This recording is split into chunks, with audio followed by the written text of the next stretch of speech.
Hi everyone, in today's video I'm going to be showing you how to remove the glass in the front of a vivarium.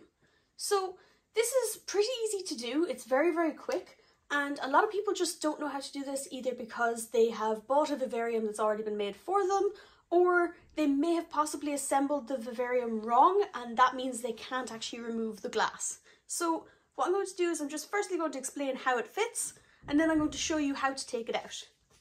So when you're fitting a piece of glass into the vivarium itself, you've got rails along the bottom and along the top. But the bottom rail is a lot more shallow than the top rail. So just to determine this, if I put this down all the way to the bottom, and I'm just going to draw a line.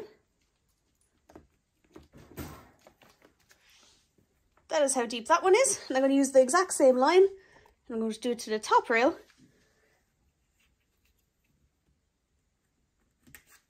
And you'll see that that is actually nearly twice as deep on the top as it is on the bottom. So it is very important that the deeper one is put on the top one and the shallow one is on the bottom. The reason for this is because when you're removing the glass, you want to be able to lift it up and then bring it out at the bottom and bring it off so that it will actually fit in and out of the viv. So for the purpose of this video, we're going to use the top tank, which is belonging to Noodle, the ball python. What we do is we'll slide the glass out, make sure to slide it to the side where you've got a grip on both sides. You hold both edges of it, you lift it straight up, bring out the bottom and bring it down. And then it's off entirely, you can clean it, you can change whatever way you want. When you're putting it back, you line up the top pieces, all the way up, push it in, and then drop down into the bottom rail. And it's good to go again. Very simple, it just takes a little bit of practice and a little bit of maneuvering when it's a big piece of glass. I just want to do that one more time to make sure it's at a good angle that the camera is picking it up. So you've got an edge here and an edge here. Bring it along. You're going to grab both sides. This side could be a little bit awkward if it's on. You can move the other piece of glass over, but I find that's more difficult because now both hands have got a very small grip. I prefer for one hand to have a good grip and the other to have a bad grip rather than have two bad grips.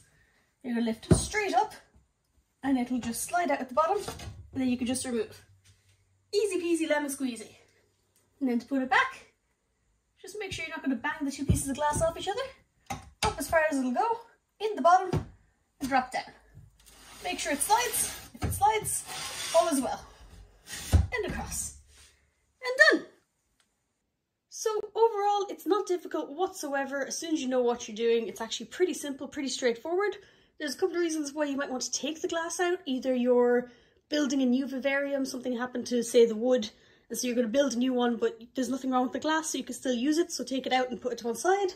Or if you're wanting to clean, it's a lot more convenient when there's nothing on the front, so you can just take the glass out, and then you can clean inside to your heart's content in all the corners and such. Or even if you just want to clean the glass itself, if you're trying to clean it and there's like little lines along the bottom, then you're not going to be able to clean those because of the fact that it's inside the rail. So if you have it out of the rail entirely, you can then wipe it down and then put it back and you know it's entirely clean. Also for cleaning the rails themselves. Noodle isn't that bad, but Gigi gets loads of dirt stuck in his rails because he's always digging. He's always throwing the dirt up against the glass. When I open it to change his water or whatever, it all gets knocked into it. So that's just a couple of reasons why you might want to actually change the glass or take the glass out. And now you know. So yeah, that's it for this video. Thank you very much for watching. If you have any questions, feel free to leave them in the comments below and I will do my absolute best to help. And if you have any other sort of vivariums that have got, say, a different type of glass or it's done in a different way, please do mention it in the comments below, because if someone else is looking for how to take that glass out, at least if they find this video, they can look in the comments to possibly find an explanation for the certain type of viv they have, and so on and so forth. So just everyone help everyone would be very useful, please and thank you. So yeah, that's it, and thank you very much for watching.